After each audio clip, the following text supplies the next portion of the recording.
mais delongas, eu quero convidar você a abrir a sua Bíblia no Evangelho de Lucas, capítulo 11. Hoje nós falaremos sobre a coragem de crer. Coragem para crer é o tema desta mensagem, ou o título desta mensagem. Evangelho de Lucas, capítulo 11, a partir do versículo 1. E nós leremos até o versículo 13. Então, Lucas de 1 a 13, texto bíblico para nós nesta noite, né? Talvez você não tenha um exemplar das Escrituras. Se você estiver perto de alguém que tem uma Bíblia, compartilhe, ou melhor, você que está perto de alguém que não tem uma Bíblia, compartilhe com essa pessoa o texto bíblico, para que ele tenha um contato com a Escritura. Talvez você não saiba onde fique o livro de Lucas, né? Então, logo ali no início do Novo Testamento, você vai abrir a sua Bíblia ali, logo nos Evangelhos, né? Mateus, Marcos, Lucas e João, você já vai encontrar o Evangelho de Lucas. Lucas, capítulo 11, versículos de 1 a 13. Assim diz o Senhor Jesus através da palavra revelada. Certo dia, Jesus estava orando em determinado lugar. Tendo terminado, um dos seus discípulos lhe disse: Senhor, ensina-nos a orar, como João ensinou aos discípulos dele. E ele disse: quando vocês orarem, digam: Pai, santificado seja o teu nome. Venha o teu reino, dá-nos a cada dia o nosso pão cotidiano. Perdoa-nos os nossos pecados, pois também perdoamos a todos os que nos devem. E não nos deixes cair em tentação. Então lhes disse: suponham que um de vocês tenha um amigo e recorra a ele à meia-noite e diga: amigo, empreste-me 3 pães, porque um amigo meu chegou de viagem e não tendo nada para lhe oferecer, não tenho nada para lhe oferecer. O que estava dentro da casa responda: não me incomode, a porta já está fechada e eu e meus filhos já estamos deitados. Não posso me levantar e lhe dar o que me pede. E eu lhes digo: embora ele não se levante para dar-lhe o pão por ser seu amigo, por causa da importunação, se levantará e lhe dará tudo o que precisar. Por isso lhes digo: peçam e lhes será dado. Busquem e encontrarão. Batam e a porta lhes será aberta. Pois todo o que pede recebe, o que busca encontra, e aquele que bate, a porta será aberta. Qual pai entre vocês, se o filho lhe pedir um peixe, em lugar disso lhe daria uma cobra? Ou se pedir um ovo, lhe dará um escorpião? Se vocês, apesar de serem maus, sabem dar boas coisas aos seus filhos, quanto mais o Pai que está nos céus dará o Espírito Santo a quem o pedir. Amém? Louvado seja Deus por sua bendita palavra. Se você puder, feche seus olhos, vamos orar. Deus, obrigado. Obrigado pelo privilégio que temos de estar na tua casa, como já dissemos, por tudo aquilo que o Senhor já já manifestou a nós nessa noite. Muito obrigado, Pai, por tua presença no nosso meio, no ambiente de adoração erigido aqui ao teu nome. Muito obrigado, Senhor, pela intercessão aqui levantada. Obrigado, Senhor, pelos dízimos, pelas ofertas. Obrigado, Senhor, pela vida das crianças. Obrigado, Senhor, por cada um de nós que aqui estamos. Mas agora, pela fé, já te agradecemos por esta palavra, que certamente, Senhor, há de cumprir o propósito para o qual o Senhor já pré-ordenou desde a eternidade. Que essa palavra encontre lugar em nossa mente e coração. Conduza-nos a uma transformação, não apenas exterior, mas acima de tudo uma transformação em essência. E que possamos sair daqui, Deus, à imagem e semelhança de Cristo Jesus, teu Filho. É o que nós oramos no nome de Jesus, e os que creem dizem amém. Meus irmãos, esse texto é um texto muito interessante. É um dos textos nos evangelhos, especialmente os evangelhos sinóticos, que fala da oração do Pai Nosso. Só que como é peculiar a Lucas, um texto um pouco mais sucinto, mais reduzido da oração do Pai Nosso, porque Lucas dá ênfase à parábola que vem logo depois dessa oração. Mas quando nós lemos esse texto e falamos sobre a oração, Nós não estamos apenas lendo um manual sobre como nós deveríamos orar, mas nós estamos vendo um dos muitos relatos de Lucas sobre a vida de oração de Jesus. Jesus era alguém que, enquanto da sua trajetória terrena, era alguém que vivia uma vida de oração.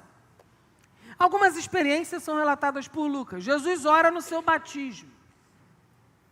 Jesus ora antes de escolher os 12. Jesus ora no Monte da Transfiguração. E Jesus ora aqui, nesse contexto. Mais uma vez encontramos Jesus em um momento de devoção ao Senhor. Capítulo 11, versículo 1. Certo dia, Jesus estava orando em um determinado lugar.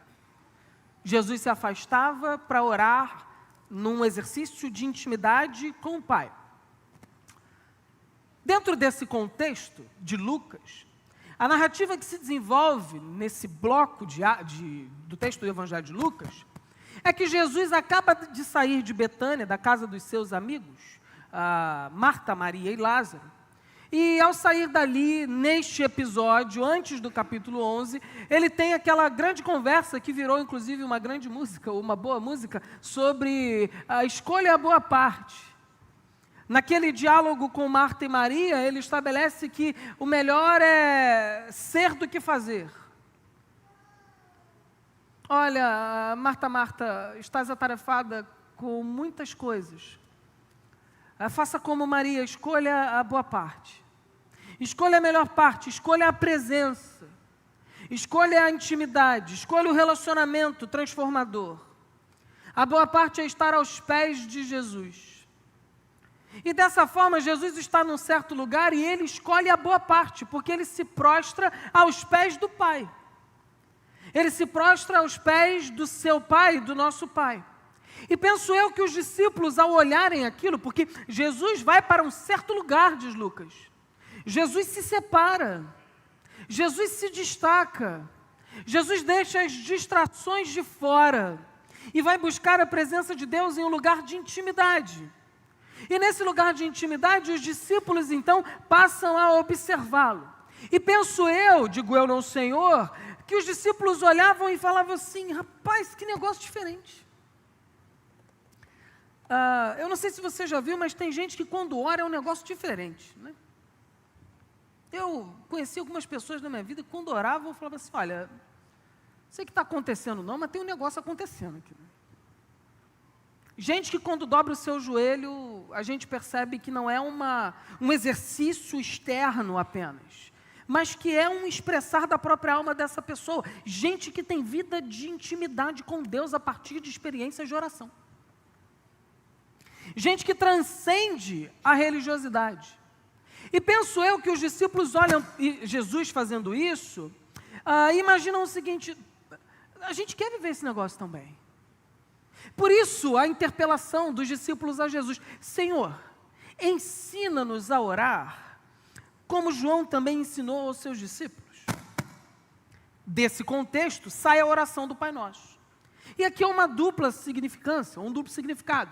Primeiro, porque todo rabi é mestre, todo aquele que aglutinava ao redor de si discípulos, tinha como característica uma oração distintiva. Esse tipo de oração o distinguia dos demais rabinos. Os discípulos estão falando nessa perspectiva também. Olha, João ensina os seus discípulos de uma forma, outros rabinos ensinam de outra forma, ou outros rabis, melhor dizendo, ensinam de outra forma, e o Senhor ensina cada um de nós a orar de uma forma que nos identifique como seus discípulos. E Jesus, então, ensina uma oração que efetivamente se torna a marca dos seus discípulos, que é o Pai Nosso. E que muitas vezes é apropriado em outros ambientes, né? Não sei se você já viu uma preleção de time de futebol, né? Vamos fazer o nosso momento de oração aqui, ó. Pai Nosso que está no céu. Aí quando acaba, todo mundo se ofendendo, né, xingando todo mundo. Vamos lá, vamos matar eles agora. Rapaz, tem gente que tenta se apropriar do negócio. Mas a oração do Pai Nosso é algo distintivo dos discípulos de Jesus. Tem gente que está na rádio lá falando um monte de atrocidade. Aí dá 6 horas da oração do Pai Nosso agora. Para tudo. Pai Nosso que está... embora tenha caído no imaginário popular o Pai Nosso, como quase que uma oração ecumênica, o Pai Nosso é uma oração dos discípulos de Jesus. Porque Jesus ensina assim aos seus discípulos, ele é rabi. Mas a segunda dimensão desse pedido tem a ver, na minha opinião, como uma expressão do desejo da experiência de autenticidade e de acesso íntimo para com Deus. Jesus, como o Senhor ora assim com o Pai, nos ensina. E é exatamente isso que Jesus passa a entregar aos discípulos. Uma teologia revolucionária do acesso ao Senhor, a Adonai, do acesso ao Pai, ou a Deus. Em primeiro lugar, a gente observa Jesus iniciando esse processo de ensino com talvez a palavra mais, vou usar essa expressão na falta de outra, a palavra mais disruptiva do Novo Testamento. A palavra que mais quebra paradigmas no Novo Testamento, que é a expressão Abba. Eu pertenci a uma igreja em que, quando novo convertido, de vez em quando alguns pastores, membros da igreja, eram convidados a orar, né? Vamos ali orar. O pastor da igreja falava assim, pastor fulano de tal, vem aqui fazer oração. Aí saía ali, pastor Kainan, vem aqui fazer oração. Sai ali, pastor Kainan, vem aqui. Genuflexos em tua presença, ó Criador inabalável dos céus e da terra, ó Redentor intergaláctico, e ficava 68 minutos dando o currículo de Deus. Né? E eu falo assim, nossa, rapaz. Isso foi produzindo, particularmente na minha vida, a ideia de que Deus era uma coisa muito distante. E que, inclusive, Deus era tão distante que eu não poderia acessá-lo. Eu precisaria melhorar muito para poder acessar Deus.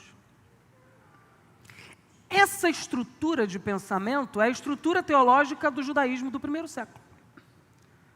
Yahvé, que eles não chamavam assim, porque não podiam dizer, Adonai, é um Deus extremamente zeloso, distante, apartado de nós. Nós não temos intimidade, nós simplesmente temos que estar satisfeitos pelo fato dele não nos exterminar. Via de regra, essa estrutura religiosa que é compartilhada pelo farisaísmo do primeiro século, pelos saduceus, pelos publicanos, pelos líderes religiosos daquela estrutura neotestamentária. Deus era conhecido como Senhor dos exércitos celestiais. Deus era conhecido como o Altíssimo. E Ele o é. Ele é Senhor dos exércitos celestiais. Ele é o Altíssimo. Ele é o Criador dos céus e da terra. Ele é o Deus intergaláctico lá do pastor lá. Ele é isso tudo mesmo. Mas Jesus, que é Deus e Filho de Deus, o chama de Pai. Aí a gente pensa, mas é Jesus. Só que o detalhe está em... Jesus fala, quando você orar, chame Pai Nosso. Ele é o Altíssimo, Ele é o Senhor, Criador dos céus e da terra, Ele é um Deus que criou todas as coisas, Ele é muito maior do que você, Ele é infinitamente maior do que todos nós, mas em mim você pode chamá-lo de Pai. Abba. Não só Pai, Papai. Paizinho. É o valor da paternidade.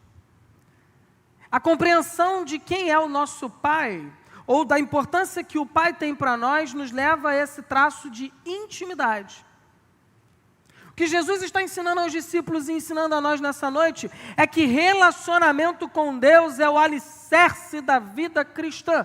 E não há relacionamento com Deus que não passe por uma vida de oração.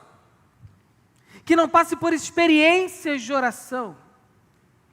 Sabe por quê, meus irmãos? Porque nós não oramos para uma força, um ente cósmico que está a milhares e milhares de anos-luz de nós. Nós oramos a um Deus que se faz presente no nosso meio e que habita em nós mediante o seu Espírito.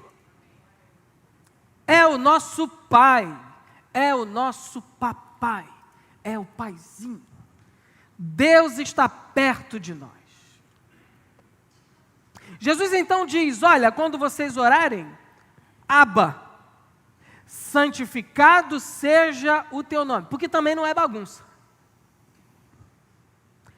Deus Pai está perto de nós, mas Deus não é nosso coleguinha. Nós devemos respeitar o seu nome santo, nós devemos honrar e venerá-lo efetivamente com os nossos corações. Jesus então diz, esse Pai que está perto de você, precisa na sua vida ser santificado, porque primeiro, em primeiro lugar, antes das suas próprias necessidades e anseios, antes até mesmo do estabelecimento de uma relação, lembre-se de quem Deus é, lembre-se de sua glória. Pai nosso que estás nos céus, ou Pai neste texto específico, porque é mais conciso, santificado seja o teu nome. Em primeiro lugar, a glória de Deus. Em segundo lugar, a vontade de Deus. Venha o teu reino e seja feita a tua vontade, na versão mais estendida. Venha o teu reino, ou seja, a Basileia Tonteon, o governo de Deus desça sobre nós. Que o teu governo desça. Que o teu governo seja manifesto na nossa vida. A tua vontade. Em primeiro lugar, a glória de Deus. Em segundo lugar, a vontade de Deus. E em terceiro lugar, gente, só então chegamos ao Senhor com as nossas necessidades. E Jesus estabelece as necessidades básicas. Dá-nos o pão cotidiano, ou seja, dá-nos aquilo que nós precisamos todos os dias, porque nós dependemos integralmente do Senhor. Sábado de manhã, minha dileta esposa estava aqui com as mulheres desta igreja, e eu fiquei com a honrosa missão de ficar com duas crianças extremamente tranquilas dentro de casa. Eu e o gato, coitado. E nos momentos de lucidez daquela manhã, em um desses momentos, Maria Luísa, uma menina que come muito pouco, depois de ter comido uma melancia, igual a Magali lá, comeu biscoito, comeu um monte de coisa, iogurte, vira para mim, chega assim, estou na cozinha lavando a louça, pai, quero uma maçã, volta e senta. Falei, gente, que abuso, né? Vou vontade de jogar maçã, igual o Isaac Newton, né, na cabeça dela. Vai aprender física. Pá. Mas, como eu disse para os irmãos, eu tenho um hábito estranho de ficar refletindo teologicamente sobre as coisas da vida, né? E aí eu fiquei ali, no teste bioquímico do detergente IP. Lá em casa era esse, lote 1, final lote 1. Eu fiquei preocupado, eu olhei para a esponja e falei, essa esponja daqui a 3 anos. Não, o detergente é o menor dos meus problemas. Ele estava lá lavando. E fiquei pensando, eu falei, é isso que Deus quer de nós. Deus quer de nós uma confiança tal ao ponto de não se preocupar com as circunstâncias. Ela não se preocupou com a safra da maçã, com o preço da maçã. Ela nem sabia se tinha maçã. Não fazia a mínima ideia. Não sabia se a maçã está na geladeira, se eu teria que ir no mercado. Ela simplesmente chegou e falou assim, o meu pai pode me dar uma maçã. Pai, me dá uma maçã. Para a sorte dela, tinha maçã. Na geladeira de Deus sempre tem maçã. E aí, eu peguei, entreguei a maçã para ela, mas fiquei reflexivo. Às vezes falta-nos essa confiança, ou nos falta essa confiança, que uma criança tem. De saber que quem provê é o Pai. Mas, no nosso caso, não tem um ponto final depois da sentença, quem provê é o Pai. Sempre tem uma vírgula. Não, quem provê é o Pai, mas... Quem provê é o Pai, mas a política. Quem provê é o Pai, mas é o dólar. Quem provê é o Pai, mas a guerra do... Sempre tem uma vírgula. Quando o que Jesus quer nos ensinar aqui é que a compreensão de que o Pai é o nosso provedor deve ser seguida de um ponto final. Dá-nos o pão cotidiano. E acaba, irmãos, acaba. Dá-nos o pão cotidiano. Perdoa os nossos pecados. Acabou, Deus vai dar o pão. Não há dúvida na oração de Jesus. Não há medo na oração de Jesus. Não há incredulidade na oração de Jesus. É uma declaração profunda de fé, fidedigna. Dá-nos o pão. Enquanto nós não desenvolvermos a compreensão de que absolutamente tudo que ocorre na nossa vida depende integralmente de Deus, e que nós não temos o poder de fazer absolutamente nada para acrescentar a Deus providência sobre nós, nós não experimentaremos esse tipo de experiência que Jesus ensina aos discípulos. Olha, quando vocês orarem, simplesmente confiem. Ora de verdade, né? Que a gente ora com medo às vezes. Senhor, desculpa aí estar te pedindo, mas se der para tu quebrar o galho... Sim, mas se não tiver muito trabalho, a gente fica cheio de dedos. Não é colocar-se acima de Deus, até porque a oração nos ensina, em primeiro lugar, a glória de Deus, em segundo lugar, a vontade de Deus. Se Deus é glorificado, independente do que aconteça, se a vontade de Deus deve ser manifesta na minha vida, eu posso pedir tranquilamente, porque Deus vai moldar o meu coração à vontade dEle. Então a gente pede. Quando nós construímos a nossa vida sem essas experiências de oração, nós podemos ter a forma de vida, mas como cantamos, falta-nos o fôlego. Falta-nos aquilo que faz a coisa acontecer no dia a dia. E aí Jesus aprofunda o ensinamento sobre crer, porque oração é um ato de fé mesmo. Para quem não crê, oração é coisa de maluco, né? Deve estar esquizofrênico, deve estar falando sozinho. Não é coisa de maluco oração? Vamos imaginar que você não fosse crente. Você chega no lugar, tem um camarada, vai comer. De repente ele baixa a cabeça e fica assim. Aí levanta e começa a comer. Maluco. Doido. Mas o evangelho é loucura mesmo. Para os que não creem. Mas para nós é o poder de Deus. Quando abaixamos a nossa cabeça no meio do restaurante, ninguém entende nada. Nós estamos confiando e agradecendo a Deus, porque sabemos que aquele prato de comida é provisão dele. Para nós é perfeitamente natural, e é inclusive um ato de sabedoria. Mas para quem perece, é coisa de doido. Jesus então diz, vocês, para compreenderem melhor, sentem e ouçam uma historinha. Lembra do senta que lá vem história? Sentem-se que eu vou contar uma história. Jesus então conta mais uma das suas parábolas, talvez uma das menores e uma das menos comentadas, que é essa microparábola aqui. O que é uma parábola, pastor? Parábola é um entreposto entre uma analogia e uma alegoria, com um pouquinho de elemento de cada um, e que na verdade Jesus estabelece uma história comum àquelas pessoas, que espelha uma verdade, por isso que a parábola é parambalo, ao lado de. Eu coloco uma história ao lado de um princípio espiritual, para que através da história você entenda o princípio espiritual. É um método didático maravilhoso de Jesus. E Jesus então vai dizer, eu vou contar para vocês uma historinha, uma parábola conhecida como a parábola do amigo inoportuno. Você deve ter algum amigo inoportuno, né? Então você coloca o nome desse amigo nesse cenário aqui. Se imagina nesse cenário. Esse seu amigo é quem está chegando. E a história é mais ou menos o seguinte. Um de vocês tem um amigo e que recorra a ele à meia-noite e diga, amigo, geralmente, irmão, depois do amigo vem um problema. Se alguém te procura e fala assim, amigo, se prepara, porque vai vir um problema. Nós éramos de uma igreja, né, e que o pastor falava assim, amigo, já era, vai me dar uma missão, uma furada para resolver. E geralmente é assim. E aí começa, amigo, eu preciso de 3 pães. Porque um amigo chegou de viagem, eu não tenho nada para lhe oferecer. É uma história estranha, mas para que você entenda isso aqui, você precisa entender a dinâmica desse tempo. No Oriente Médio, a hospitalidade é quase que um princípio moral. A época de Jesus, muito intenso. O que significa isso? Que se você não for hospitaleiro com alguém, você será envergonhado na frente das pessoas, porque era o mínimo esperado. Então, quando o camarada chega e ele busca hospitalidade e não tem sequer um pedaço de pão para ele comer, a pessoa que não tem o pão para entregar será vista pela comunidade como um péssimo cidadão, porque ele não foi hospitaleiro. Então ele corre desesperadamente na casa do vizinho, bate na porta e fala, vizinho, me arranja 3 pães para que eu possa dar a visita que chegou lá em casa?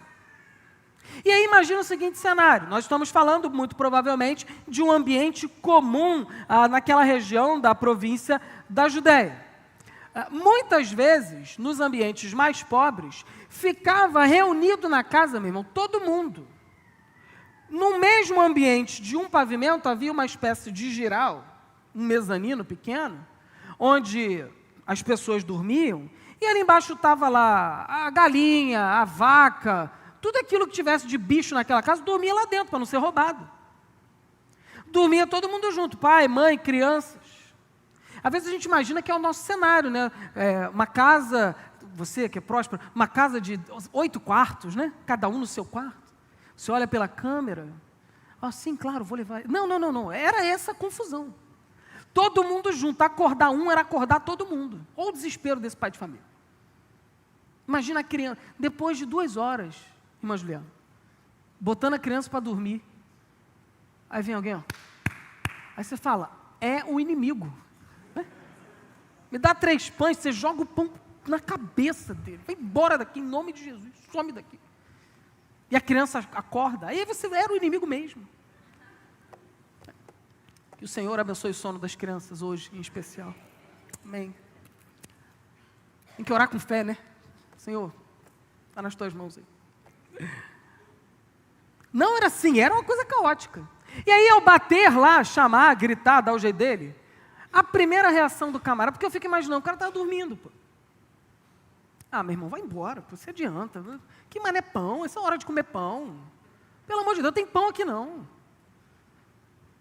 Quase cantou assim, foi você que roubou pão na casa do João, né? Aquela coisa. Não, dá teu jeito aí, não tem nada a ver com isso não. Aí o camarada insiste lá e Jesus fala uma coisa muito sensacional. Olha, ainda que ele não queira te dar o pão, como você está perturbando ele, ele vai dar o pão. E eu lembro de uma história vivenciada por mim, não teve a ver com um amigo, mas foi o seguinte, uma história muito estranha, mas que ilustra muito isso. Não é estranha, mas diferente. A época eu morava com minha mãe, solteiro ainda, minha mãe e meu irmão, e um dia, sabe aquele dia que você chega cansado? Porque assim, a gente chega cansado todo dia, mas tem dia que é um cansaço plus, né? É um cansaço premium, né? É o dia que você não é ninguém mais. O pó da rabiola, né? Você está ali destruído. Foi aquele dia, irmãos, eu cheguei como um zumbi. Tomei meu banho. Nem jantei, só fui deitar. Muito cansado. Cheguei do seminário, tarde, semana de prova. Muito ruim. Quando eu deito, um miado. Falei, não é possível. Não tem gato aqui, não está vindo gato. Um miado insistente, assim, 5 minutos miando. E eu saio procurando miado. Quando eu vejo um filhote de gato caiu do telhado e estava preso pela unha da pata, né, na árvore. E quebrou a patinha. Filhotinho, 2, 3 meses. Aí eu falei assim, esse gato vai miar a noite toda, eu não posso deixá-lo ali. Aí eu fui, sem pensar, pegar o gato. Meu irmão, era o Wolverine. Braço todo lanhado. Pequeno, mas feroz. E aí pegamos o gato, aí levamos o gato para casa. E ficou lá. Aí no outro dia, poxa, está com a pata quebrada, vou levar no veterinário. Leva no veterinário. Quebrou aqui, mas é uma fratura simples, eu vou botar uma tala. Aí botou uma tala e, não posso soltar o gatinho com a tala, né? E lá ficou o gato durante anos, até ele falecer, alguns anos depois. Vitória, era uma fêmea, Vitória. Minha mãe não gostava de gato, 2 semanas depois eu estava dormindo com o gato. O gato, a gatinha virou amigo da minha mãe, a gatinha acompanhou a gente durante muitos anos. E era uma gracinha, muito, muito carinhosa mesmo, a Vitória. Mas o porquê da experiência? Pastor, que coração bom que o senhor teve de ir lá para tirar o gato. Não, irmão, eu só queria dormir. E o gato era o impedimento, ou a gatinha, né? Impedimento entre o meu sono e eu. Logo, eu fui lá e tirei o gato. Exatamente isso. não queria levantar, mas se eu não levantasse, eu ia ficar ouvindo aquele miado. Em que pese, a ação tenha tido um bom resultado, né? Tirou o bichinho do sofrimento, provavelmente ia morrer se ficasse ali a noite toda e tal. Que bom, graças a Deus, conviveu com a gente gosta muito de bicho, né? De animal, a gente ama animal, e particularmente eu gosto muito, e de vários tipos, né? Alguns não, mas vários tipos. Por exemplo, cobra, né? Não adianta, né? Tem gente que gosta, né? Mas a grande questão é o seguinte, o gatinho era um impedimento, o amigo era um impedimento. Então Jesus diz, olha, ainda que ele não vá por um bom coração para com você, ele vai porque você pode dar muitos problemas para ele. O primeiro dos problemas é, você vai ficar incomodando e ele não vai conseguir dormir. Então é melhor ele acordar de uma vez e te dar esse negócio para você ir embora.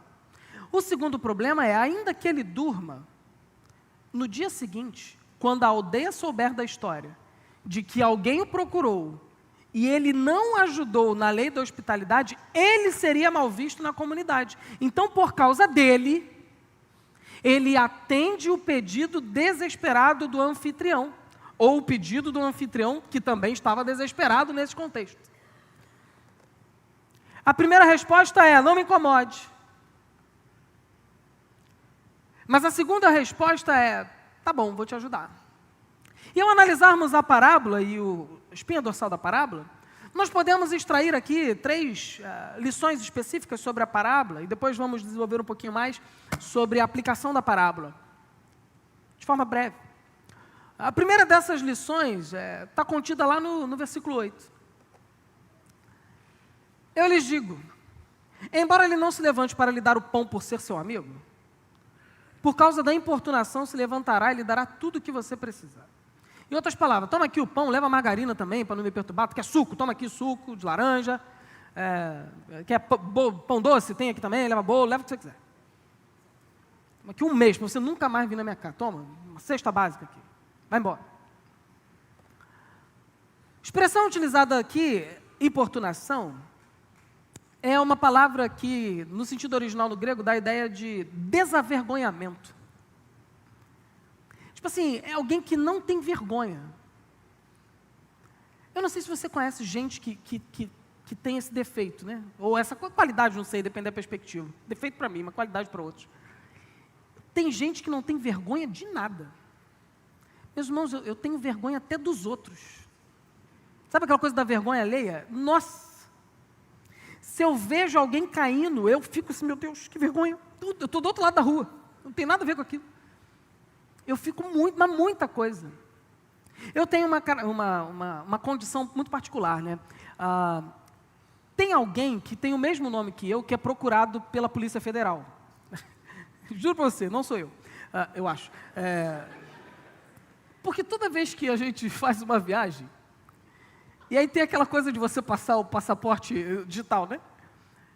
Aí está o atendente assim, né? Normal. Aí eu boto o passaporte, aí ele faz assim, senhor, só um minuto. Levanta assim e vai na sala da Polícia Federal. Deve ser o agente da Polícia Federal. Irmãos, pode ser o último sermão. Aí vai lá. Aí passa uns 2, 3 minutos, ele volta. Aí na terceira vez que isso aconteceu, eu falei, gente, tem algum homônimo? Ele falou, não, tem um camarada que tem o mesmo nome que você, e tem um mandado de prisão para ele. Mas por sua sorte, o nome da mãe é diferente, então pode ir lá. Aí, tá bom, obrigado. Mas, irmão, imagina a vergonha que eu fico. Todo mundo passando e a minha fila assim, parado. Meu Deus. Quando o celular demora para pagar no aplicativo, no caixa eu já fico com vergonha. Eu falo assim, gente, está todo mundo olhando para mim. Não tem ninguém, estou sozinho na fila. Está todo mundo olhando para mim. Vergonha. Mas esse camarada aqui não tinha nenhum pingo. Desavergonhado, diz o texto. Porque tem gente que não tem vergonha de nada. Você fala assim, poxa, eu preciso que você se pinte de rosa, coloque a fantasia da pantera cor-de-rosa e chame as pessoas ali para o culto. Tá bom, o cara vai lá, pega as pintas de rosa, fica ali e se diverte. Não, é muito legal, foi muito legal. Ainda vem para o culto como pantera cor-de-rosa, fica aqui tranquilo. Tem gente que é assim. O que o texto diz é que esse camarada não tinha nenhum sentimento de inibição em fazer esse pedido. Mas o grande aspecto do texto, na primeira perspectiva, não é o desavergonhamento de quem pede. mas é a preocupação de quem entrega consigo.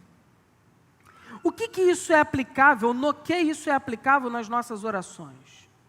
É entendermos que, independente do que pedirmos, Deus ouvirá e responderá a nossa oração por causa do seu próprio nome. Por isso que, por mais absurdo que seja o seu pedido, peça. Tenha coragem de crer, porque ainda que Deus diga não, Ele vai te dar algo melhor do que o que você está pedindo, mesmo que não faça sentido no primeiro momento, porque Deus está preocupado com a glória do seu nome acima de qualquer coisa. Deus jamais lhe daria algo que envergonhasse a Ele mesmo, por isso peça sem medo, irmão. Peça sem medo, sem vergonha, porque Deus vai nos dar o melhor sempre. O texto segue, um outro autor que trabalha as parábolas, Craig Blomberg, tem um livro conhecido, Interpretando as Parábolas. E ele vai dizer o seguinte: nós não podemos confundir, em que pese, a ideia de que Jesus está sinalizando que o movimento do vizinho rabugento, ou do vizinho irritado, para com aquele que lhe pede, é um movimento pautado em razões próprias, e por isso se assemelha ao movimento de Deus, em atender aos nossos pedidos, ainda que na nossa perspectiva sejam pedidos inoportunos. Porque eu não sei se você já teve o sentimento de quando faz a sua oração, fala assim: nossa, estou incomodando Deus. Né? Estou pedindo, Senhor, poxa, de novo, estou vindo eu aqui. Meu irmão, eu sou vascaíno, se eu tivesse preocupação em incomodar Deus com as orações, eu estava fulminado. Muitas ele não atende, né? Senhor, leva esse cabeça de área para o teu reino, não, quer dizer, para outro clube. Às vezes a gente tem vergonha de pedir, mas não tem a ver com isso.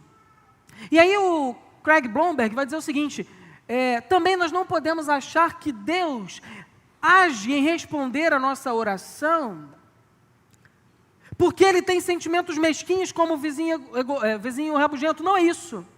Mas é porque Deus age para responder a nossa oração como um parâmetro de que se um vizinho rabugento, preocupado apenas com seus próprios interesses, é capaz de atender alguém que o incomoda pela perturbação, quanto mais o nosso Pai que está nos céus não tem disponibilidade no nosso coração a inclinar os seus ouvidos e ouvir o nosso clamor. Que coisa espetacular, irmãos. Jesus estabelece um parâmetro baixo. O vizinho rabugento entregou porque não queria ser mal falado na comunidade. Se esse camarada entregou, quanto mais o seu Abba não vai atender às suas orações. Meu irmão, não sei qual é a sua causa, mas clame, porque Deus irá se levantar para responder a sua oração. Amém? Terceira lição da parábola, propriamente dito, antes de falarmos da aplicação. Que voltamos para o desavergonhamento. Coragem, tem que ter coragem. Gente que é corajosa. Gente que, por causa da circunstância, desenvolve uma ousadia que é honrada por Deus. Nós, enquanto igreja, precisamos resgatar o sentimento de vivermos pela fé. Tudo que foi construído nessa comunidade aqui foi pela fé. Nós não somos uma igreja rica, nunca fomos. Nós estamos num bairro do subúrbio. E mesmo assim nós temos um templo excelente. Nós temos uma estrutura de prédio excepcional. Nós temos um terreno maravilhoso. E tudo isso que a gente tem é produto da graça de Deus, porque gente com fé orou e Deus deu. Aí às vezes nós olhamos para os desafios e falamos assim: nós não vamos conseguir. Meu irmão, a gente não vai conseguir, mas não é a gente que faz, é o Senhor. Talvez você olhe para o desafio da sua vida. Talvez você olhe para uma questão na sua família. Talvez você olhe para uma questão pessoal, para uma questão ministerial e fale assim: Senhor, eu não vou conseguir, eu não tenho força. É isso mesmo, mas não tem a ver com você, tem a ver com o Senhor. Por isso peça, por isso clame, por isso busque.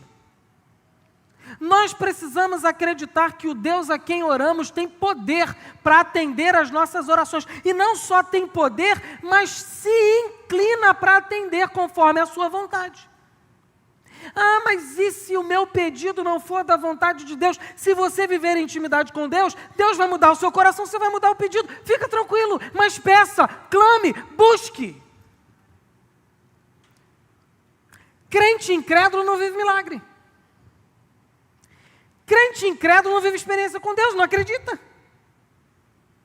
Não, eu oro, mas sabe como é? Não ora mesmo, só ora. Ora, ponto. Mas a conversão do meu filho, eu olho para ele e não tenho esperança para você. Mas Deus é o Senhor de toda esperança e para Deus não há impossíveis. Como diz o texto de Jó, ao cheiro das águas, o broto cortado será renovado. Não precisa ter contato com a água. Deus é capaz de fazer florescer sem água. Simplesmente da água passar perto. Deus pode realizar coisas extraordinárias na sua vida se você crer. Ah, a minha fé então é a chave que motiva Deus. Não, meu irmão, Deus faz porque Ele é soberano e poderoso, não tem a ver com isso. Mas o fato de crer nos molda uma vida de intimidade com Deus, de experiência com Deus. Nós precisamos resgatar a cultura da crença. Nós somos crentes. Crente é aquele que acredita. Ah, mas o cenário econômico é muito difícil. E quando foi fácil, irmão? Quando foi fácil? Ah, mas a igreja está sendo perseguida. E quando não foi? Ah, mas o governo, Brasil, mas quando não foi o governo? Nós precisamos crer ousadamente, corajosamente, de forma destemida. Não sei o que você precisa, mas creia e peça. E peça com fé, porque Deus há de atender a sua oração. Todos os domingos, nós experimentamos aqui na igreja milagres. É gente que sobe aqui para contar milagre que a gente não faz a mínima ideia. É porta de emprego que se abre, é gente que é curada, é gente que é restaurada, é gente que supera a depressão, é gente que supera a luta. É milagre, irmão, milagre o tempo todo. Nós vivemos milagres. É porque a gente tem a ideia de que milagre precisa ser algo extraordinário que acontece aos nossos olhos. Mas para muitos, milagre é algo que acontece no íntimo do coração. Na mudança de caráter, na salvação de alguém, na libertação de alguém de um vício, milagre, só Deus pode fazer isso. Uma igreja que crê é uma igreja que experimenta milagres. Uma igreja que não crê é uma igreja que vive aquém das suas possibilidades. Porque o princípio que Jesus nos ensina é: tenha coragem de crer, porque Deus espera que nós sejamos corajosos. Deus gosta de gente audaciosa. Acho que por isso que Deus simpatizou tanto com o tal do Davi. Aquele episódio do Golias é um negócio maravilhoso. O cara está lá blasfemando, espraguejando, falando um monte de coisa, chamando os homens de Israel, tudo de banana, né? Vocês são um monte de banana. Agora que ele fala assim: tem homem não? Aí fica todo mundo olhando para o outro. Não, sou adolescente, sou homem ainda não. Sou 50 anos, sou adolescente. Sou ser humano, não sou homem não. Aí vem Davi. Vocês vão deixar esse incircunciso fazer esse tipo de coisa? Ô meu irmão, o negócio é o seguinte: já teve leão, já teve urso, se você vier para cima também, eu vou arrancar tua cabeça e vai acabar esse negócio, aí acabou. Gente corajosa. Gente audaciosa. Poderia ter sido esmagado pelo gigante? Poderia. Mas não se preocupou com isso. Porque tem um detalhe no texto: em nome do Senhor dos Exércitos eu vou contra você. Não é na tua força. A audácia não é na nossa capacidade, porque se torna vaidade. audácia não é na minha potencialidade, porque é simplesmente leitura de cenário e não fé. A audácia vem quando há o improvável, porque aí é a dependência total e irrestrita do Senhor. Deus gosta de gente audaciosa, porque gente audaciosa tem uma fé extraordinária e resultados extraordinários glorificam a Deus. Quando nós dizemos aqui que um dia será o Guanabara a ser conhecido por estar perto da igreja, nós estamos declarando isso com fé, porque nós cremos que isso vai acontecer. E o dia em que isso acontecer, nenhum de nós será glorificado, mas o Senhor. Por isso que Deus, se orarmos e acreditarmos, atenderá. Porque em primeiro lugar é a glória dEle e a vontade dEle de alcançarmos esse bairro para Jesus. A oração verdadeira, irmãos, nasce da falência dos nossos próprios recursos. Pastor Carlos Elias, essa semana, meu pastor do coração. Espero que você esteja assistindo o pastor Carlos Elias. Algum dia, quem sabe. Pregava maravilhosamente bem, como sempre, na Convenção Batista Carioca. Ele contou a experiência. Eu falei, rapaz, é exatamente isso. Ele falando que certa vez atendeu a mãe de um adolescente. E aí a mãe do adolescente, que estava envolvido com algumas coisas erradas, não falou que era, mas o procura e começa a falar, pastor, mas eu já tentei de tudo. E ele, daquele jeito, né, sereno ali, sentado, ouvindo. Olha, eu já tentei de tudo e tal, fiz isso, psicólogo, e pedagogo, e não sei o quê, terapeuta, e exorcista, eu tentei de tudo. Não resolveu. Aí ele fez uma pergunta. Cara, que pergunta. E o que a irmã não fez? Ou melhor, o que falta a irmã fazer? Aí ela respondeu assim, agora só falta orar. Aí ele falou, entendi. O filho com problema, procura o terapeuta, procura o psicólogo, procura o pedagogo, vai na internet, vai no Google, faz um monte de coisa. Só não fez a única coisa que deveria fazer, orar. É exatamente esse tipo de fé. Quando acabam todos os recursos, agora só falta orar. E via de regra, nesse momento que a gente não tem alternativa, e a gente se derrama diante de Deus numa dependência, e muitas vezes Deus, por misericórdia, até concede.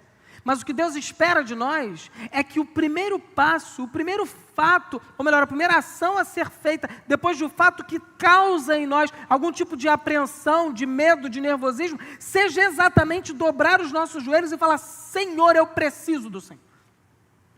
Talvez você tenha muitos problemas para resolver essa semana, mas você ainda não tenha feito o exercício de falar, Senhor, como eu vou resolver? Senhor, eu coloco nas tuas mãos. Você procurou o chefe, procurou o encarregado, procurou um monte de gente, pediu opinião para um monte de gente, mas não parou e falou assim, Senhor, o que o Senhor quer que eu faça? Ontem, conversava com um casal de pastores da Igreja Batista Reação, ali no Engenho Novo. E aí, salvo engano, o pastor Renato, salvo engano, contou uma experiência muito curiosa. Também dessa dinâmica de vida de oração. E ele falando que uma ovelha dele celebrando que o filho, uma ovelha não, um pastor da igreja dele, celebrando que o filho havia passado no concurso militar. Que coisa boa, irmão, que bênção, que maravilha. E uma festa na família. E de repente o pastor, nesse momento, fala assim, vou orar, agradecer ao Senhor, e sobe para orar. E conta o pastor para ele que enquanto ele está orando, Deus fala assim, por que você está me agradecendo? Eu não tenho nada a ver com essa aprovação. E que ele fica confuso. Ele fala, mas como assim, Senhor? Quando o seu filho lhe disse sobre isso, em nenhum momento você orou para que soubesse se essa era a minha vontade para a vida dele. Essa é uma vitória sua, a experiência do pastor. Porque eu tenho outros planos. E que ele volta com o rosto de fúnebre diante da celebração. Mas que depois as coisas se ajeitam, o menino acaba saindo das Forças Armadas e vai para esse plano que Deus tinha. Mas que lição preciosa, irmãos. Porque nós tomamos as nossas decisões, nós fazemos planejamento de vida. Nós planejamos vida. Tem gente que se une e casa com alguém sem orar. Não é aquela oração do Senhor, será que ele é a tua vontade? Ele é bonitinho e ele é crente, então é ele. Não, pô, não, é não, pô. É não. Me ajuda, né? Não, Deus, ela é bonita, já basta, é ela. Calma, irmão. E os princípios, e os valores, e a vida, quer ir para o mesmo lugar? Você é vocacionado, ela é vocacionada. E aí? E essas leituras? E a família? Tem que orar. Tem que pedir discernimento. Tem que pedir orientação, decisões sérias. Tem gente que investe o patrimônio da família em negócios sem orar. Olha, essa empresa aqui que apareceu agora e promete milhões, já é parecer boa. Meu vizinho falou que é legal, vou botar o patrimônio da minha vida toda. Aí quando acontece o óbvio, não está no Egito, mas quando as pirâmides aparecem, poxa, foi o diabo? Não, fica imaginando o diabo, eu? Foi tu, pô. Falta de oração, falta de dependência. Caminhando para o final, indo para a conclusão, a aplicação da parábola. Jesus então vai dizer, a partir do versículo 9, por isso, peçam e lhes será dado. Peçam e lhes será dado. No grego, a estrutura é imperativo presente contínuo. Talvez uma melhor possibilidade de tradução é continuem pedindo e Deus lhes dará. Porque às vezes a gente acha que a oração é o seguinte, Senhor, eu preciso disso, obrigado, eu já orei. Oração não deve ser confundida com a compreensão de Deus, porque Deus sabe que você precisa, você nem precisa falar para Ele já sabe. Porque a oração tem um duplo sentido, ela manifesta para Deus e para nós a nossa fé, e ela nos molda a vontade de Deus, essa é a finalidade da oração. Oração não molda a vontade de Deus a nossa, irmãos. Isso é um ensino bíblico ruim. Oração nos molda a vontade de Deus. E se Deus quiser atender o nosso pedido, Ele vai atender. Essa é a compreensão bíblica saudável, equilibrada. Porque senão nós entramos num rito louco. De Deus eu exijo, eu demando, eu determino. Quem determina o que é? Nós dependemos da graça de Deus. Deus faz se Ele quiser. Mas nós cremos que Ele pode fazer. E por isso nós pedimos com a convicção de que Ele fará. E se Ele não fizer, é porque Ele tem algo melhor para nós. Ainda que não faça sentido para a gente. E ainda que produza sofrimento em nós temporário. Até porque, meu irmão, Deus nos chama de vaso. Não é só para a gente ser cheio de glória, não. Também é para a gente ser amassado e quebrado. Vaso não é só para ser cheio de glória. Vaso também é amassado às vezes. O que a gente precisa é se sujeitar ao Senhor continuamente. Peçam e lhes será dado. Jesus não está ensinando uma fórmula mágica, mas Ele está dizendo, todo aquele que pede, recebe. Peçam e lhes será dado. Busquem e encontrarão. Batam e a porta lhes será aberta. Meu irmão, a promessa é, todo o que pede, recebe. Não o que quer, mas o que precisa. E às vezes, o que você precisa, Deus, porque é gracioso, é muito melhor do que o que você queria. Tenha coragem para crer que Deus pode fazer na sua vida. É preciso ter coragem. É preciso se desnudar diante de Deus e dizer, Senhor, eu creio. A fé engloba o risco. Às vezes a gente não pede porque a gente tem medo de se decepcionar com Deus. Deus não nos chamou para nos dar espírito de covardia. Deus nos chamou para nos dar espírito de coragem. Creia, peça. Pois todo que pede, recebe. Segundo princípio, Deus responde, porque não tem a ver conosco no primeiro momento, embora Ele nos ame, tem a ver com o seu próprio caráter. E é um texto curiosíssimo que Jesus vai dizer, versículos 11 e 12. Qual pai entre vocês, se um filho lhe pedir um peixe, em lugar disso lhe dará uma cobra? Ou se o filho lhe pedir um ovo, lhe dará um escorpião. A base da nossa confiança na oração não é o quão eloquente nós somos, não é o quanto a nossa oração é correta teologicamente, não é o quanto nós sabemos do grego, do hebraico, dos princípios teológicos a respeito de uma teologia desenvolvida da oração. Não é absolutamente nada disso, meus irmãos, embora essas coisas possam ser úteis e boas. Mas o grande movimento que nós precisamos é o de confiar que é Deus por sua sabedoria, soberania e identidade que nos dará aquilo que Ele quiser pelo que Ele é, mas também por amor a nós. É o caráter de Deus. Essas duas analogias parecem sem sentido, essas duas comparações, melhor dizendo. Qual é alguém que pede um peixe e receberá uma cobra? Não faz sentido, mas dentro da estrutura da província da Judéia do primeiro século faz. Porque havia um tipo de serpente chamada de cobra d'água, comum na região, nos rios da região, e que olhando de fora do leito d'água, parecia ser um peixe. É como se Jesus dissesse, que pai, sabendo que embora pareça ser peixe, para quem não sabe, pegaria o filho e diria, pegue aquele peixe ali, sendo uma cobra. Havia uma espécie específica de escorpião no deserto chamado escorpião branco, que uma das suas características de defesa era se enrolar como se fosse uma bolinha, e em olhos desatentos poderia parecer um ovinho de uma ave.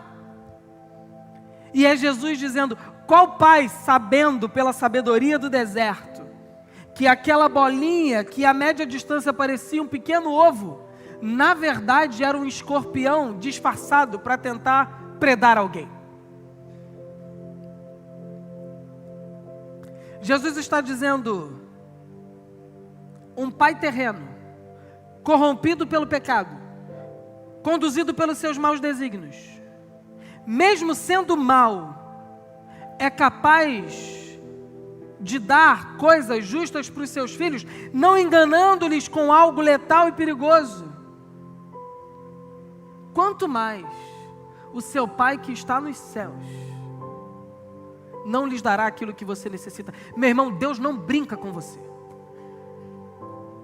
Peça com fé, Deus não vai brincar com os seus sentimentos.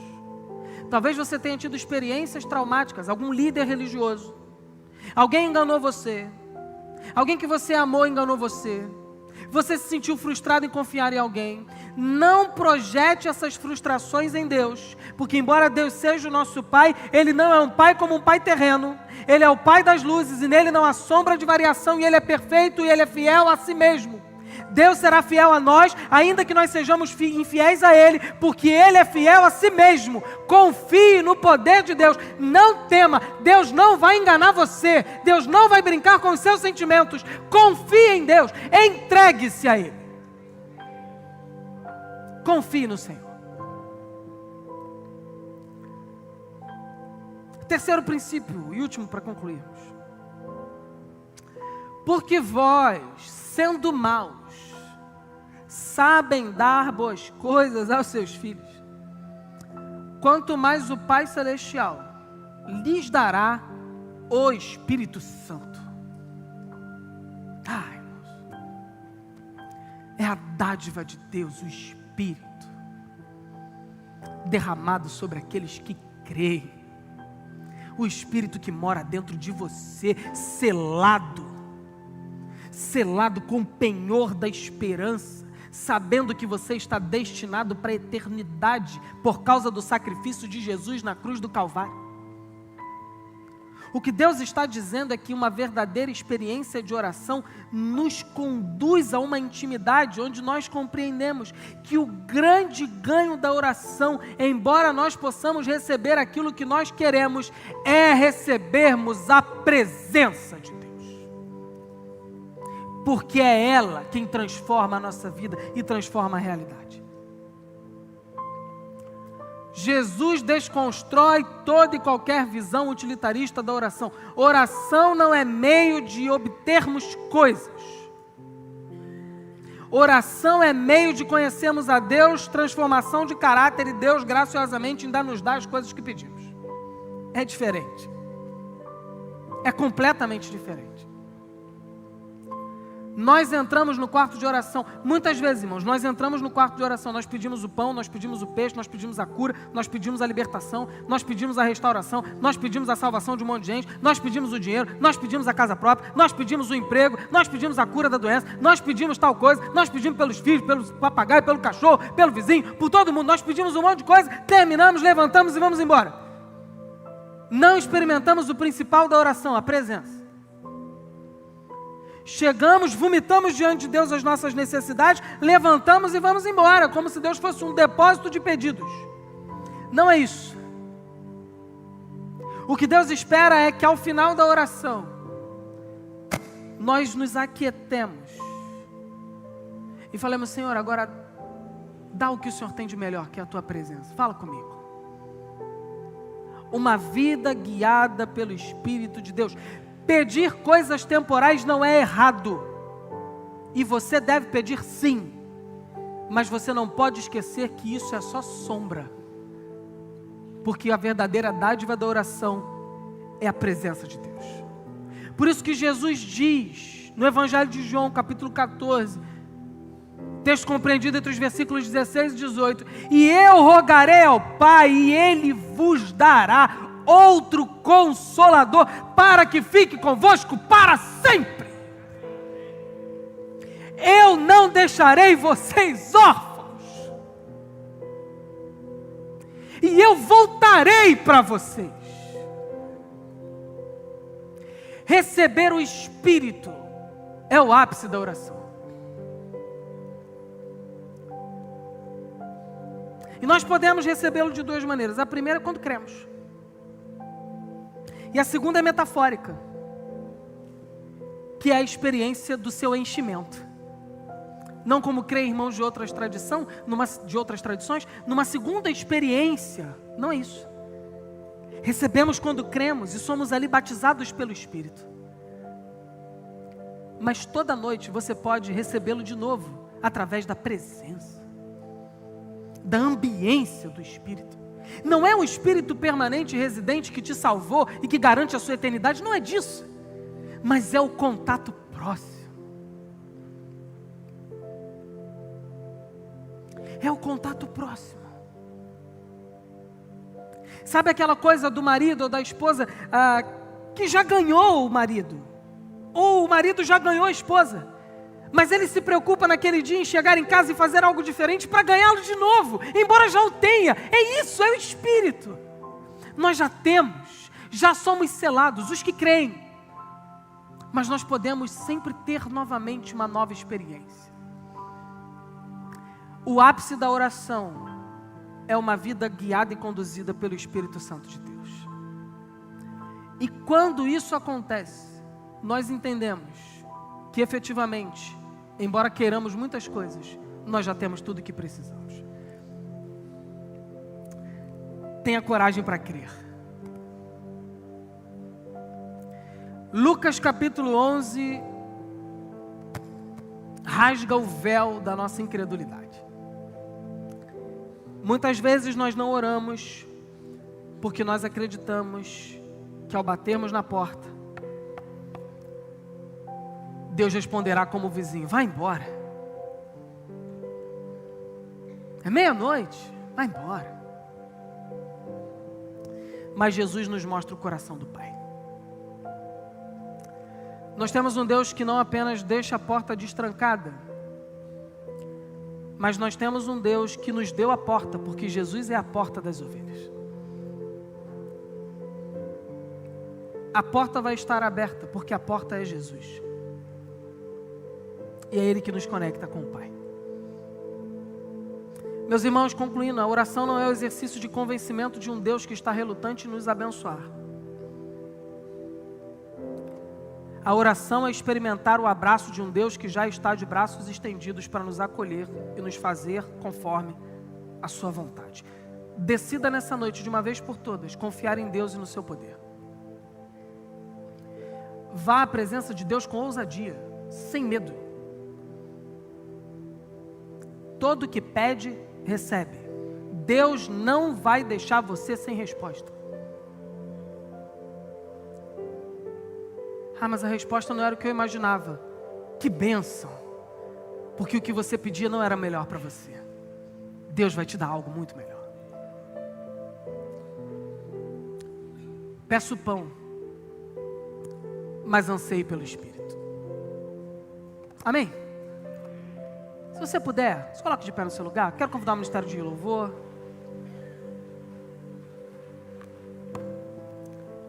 Deus nos convida nessa noite para crermos, para termos coragem.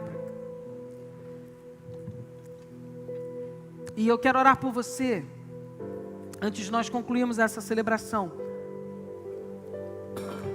Mas antes de orarmos, eu quero convidar você a fazer dessa canção a primeira parte da sua oração nesse momento.